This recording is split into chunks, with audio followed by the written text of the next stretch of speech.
Hola a todos, es un placer saludarlos nuevamente con otra entrega de nuestro podcast, donde conversamos con diferentes personas sobre lo que está pasando. Porque una misma historia tiene varios puntos de vista y estamos aquí para mirar más de ellos.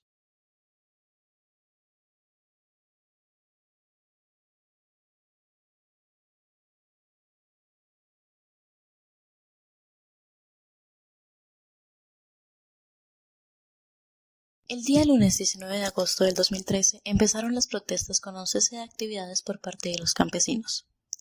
Asistieron las principales organizaciones campesinas, conformadas por sectores cafeteros, arroceros, paneleros, paperos, cacauteros, productores de leche y de algodón.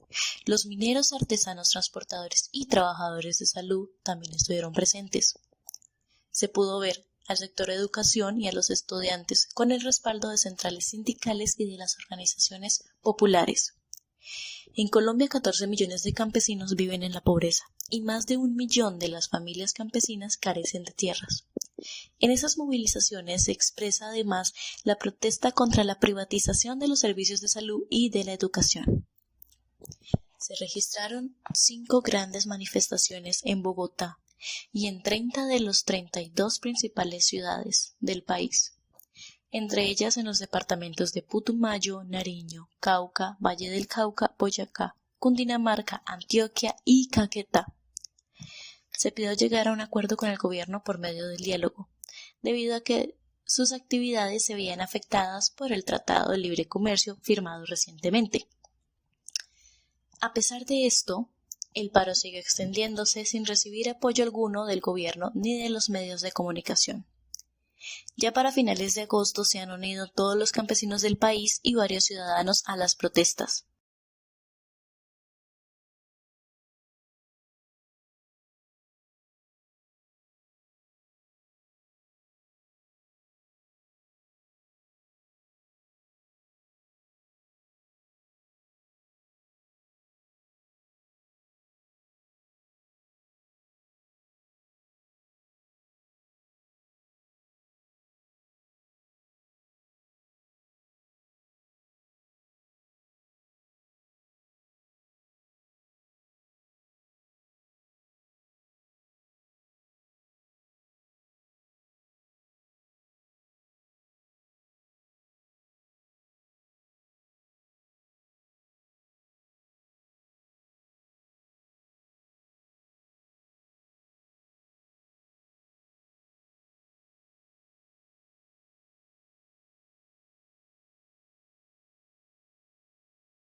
El tema del que hoy hablaremos es el derecho a la protesta como un derecho humano.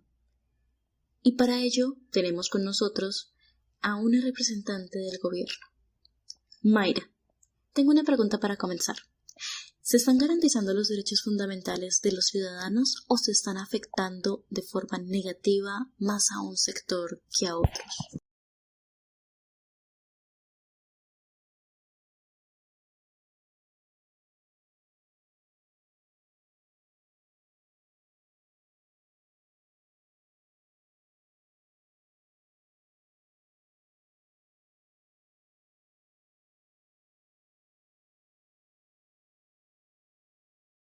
No creo que sea así. El Tratado de Libre Comercio trae más beneficios al progreso de la sociedad colombiana en el largo plazo. El TLC crea un marco normativo promoviendo así la inversión nacional y extranjera en Colombia. Esto lo hace con unas reglas de juego predecibles que permite la seguridad jurídica necesaria en el país. Da estabilidad a los colombianos en nuestra economía. Confianza en la economía. El gobierno elaboró múltiples estudios en los cuales se demostró el impacto positivo del acuerdo en el crecimiento económico, el aumento de las exportaciones y la generación de empleo calificado y no calificado. El sector agropecuario se beneficiará de un mayor acceso al mercado estadounidense, no solo por la eliminación permanente de aranceles, sino también por el establecimiento de reglas de juego claras en materia sanitaria y fitosanitarias, para apoyar el acceso real para nuestra producción agropecuaria y agroindustrial. Los consumidores serán uno de los grupos más beneficiados con este tratado.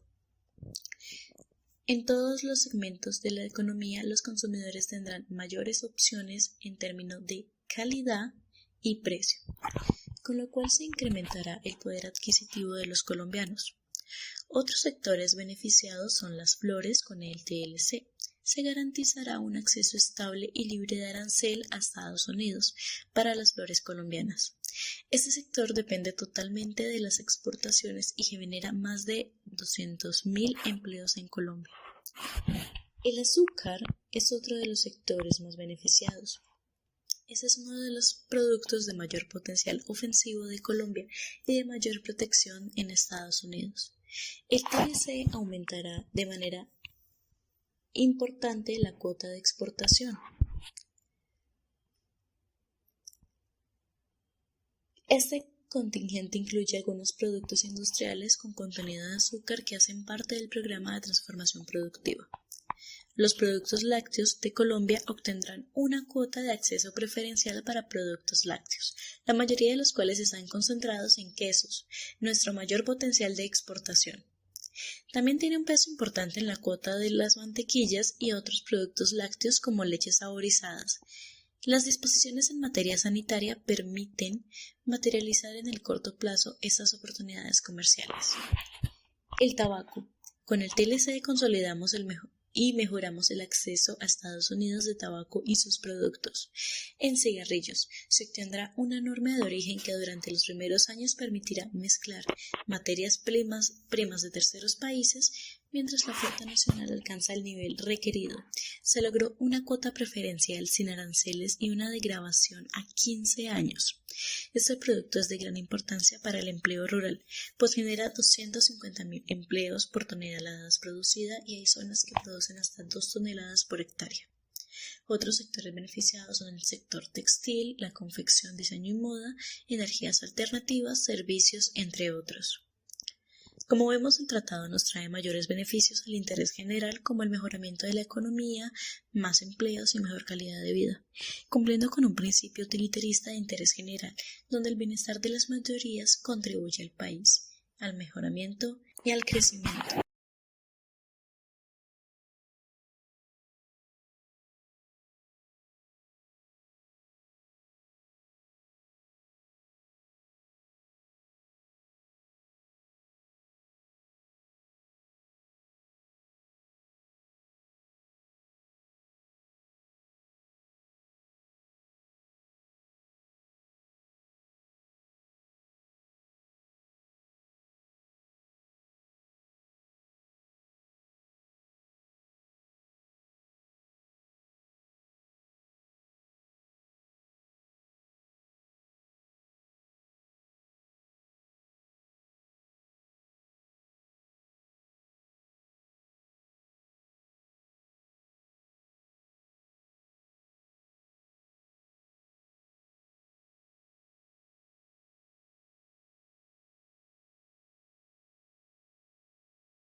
A continuación, nuestra invitada, que forma parte de la Mesa de Intermediación Agropecuaria, Daniela Cruz. Mi pregunta es, ¿las políticas que tomó el gobierno en pro del mejoramiento y desarrollo económico del país, como son los tratados de libre comercio, están siendo eficientes e idóneos para cumplir este objetivo o por el contrario solo están deteriorando la economía interna y contribuyendo a que incremente la pobreza en la población? Buenas. Antes de dar inicio con la respuesta, me quiero presentar. Soy integrante de la Mesa de Intermediación Agropecuaria. Estamos reclamando primeramente la representación campesina en temas políticos referidos al agro en el país. Consideramos que son una parte importante y debemos tener en cuenta su voz y voto, la cual creemos que al firmar el tratado no se evidenció. De hecho, ha deteriorado la economía local y ellos han sido los principales afectados. Pues los pequeños y medianos productores agropecuarios que están promoviendo los bloqueos a las vías se están quejando por el abandono estatal que los ha convertido en una población vulnerable debido a la apertura comercial que trae este tratado de libre comercio.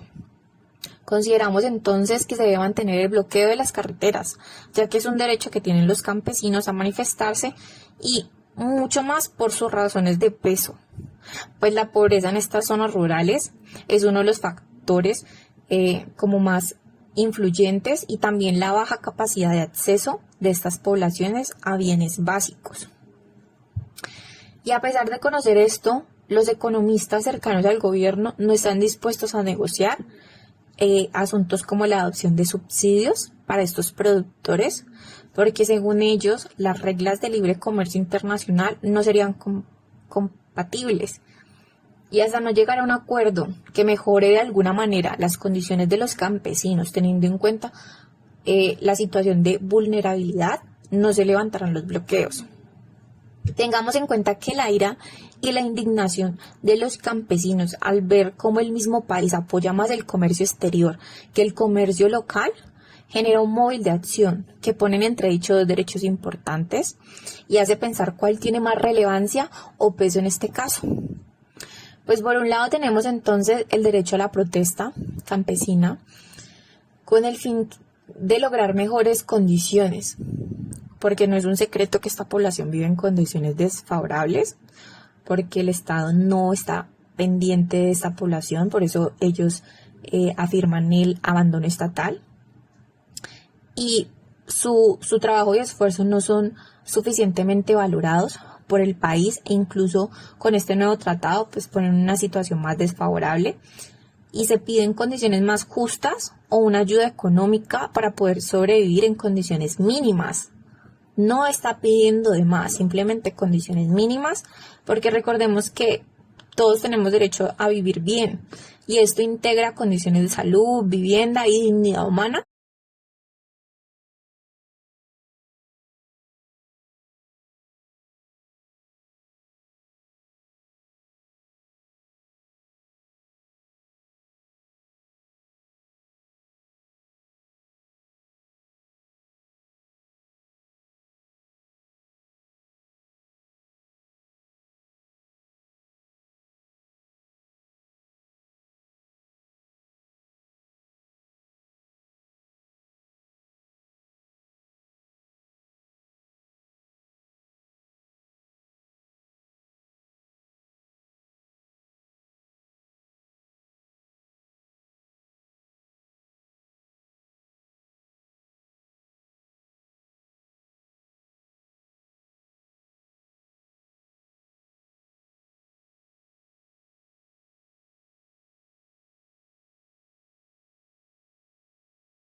Ustedes piden representación política para participar de estas importantes decisiones, como es el TLC.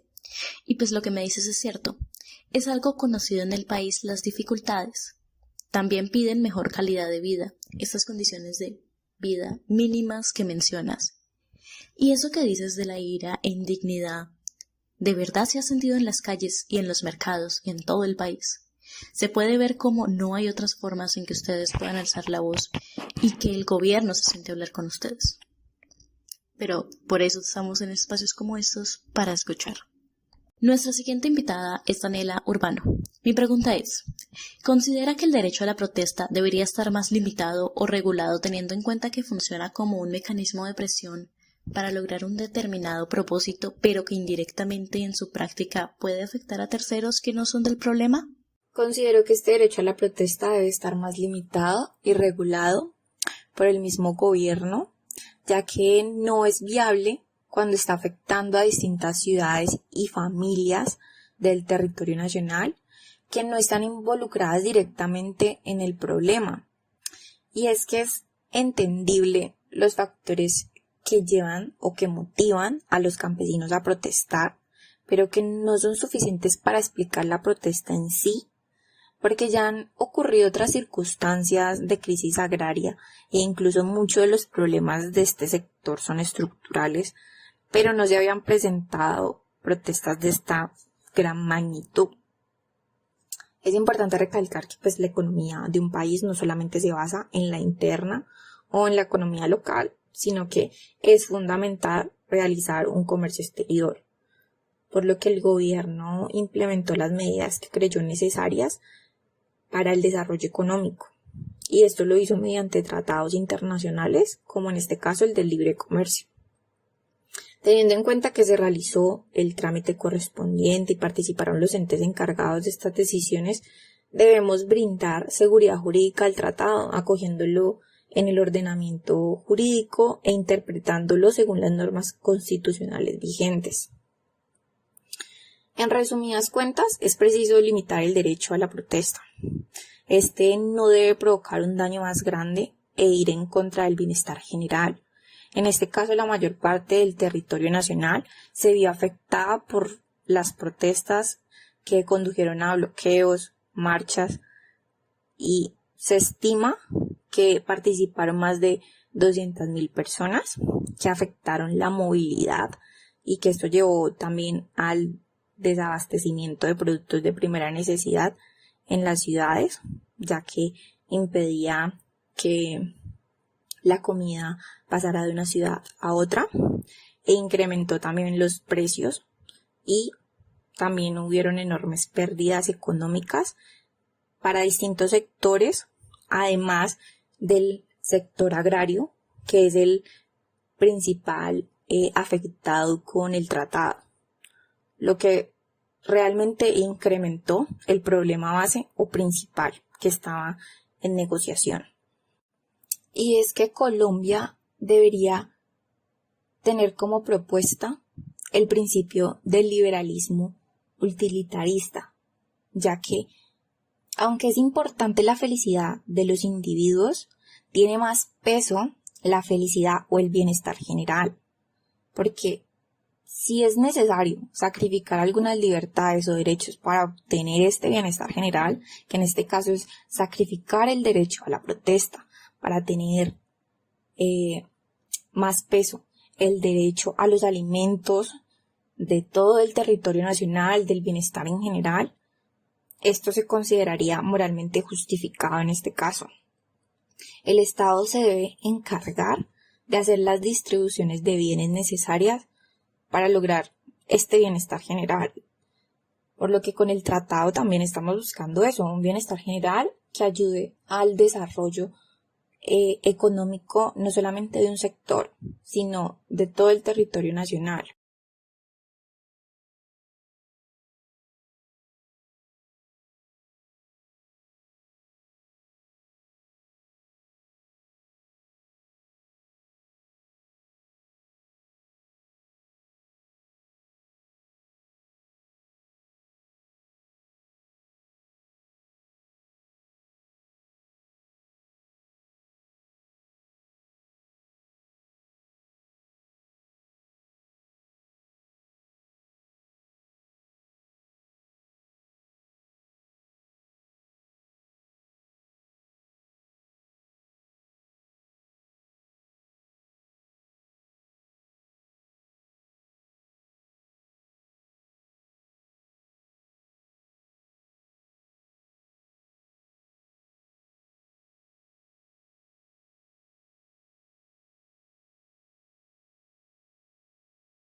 Como dices, el derecho a la protesta debe estar más regulado.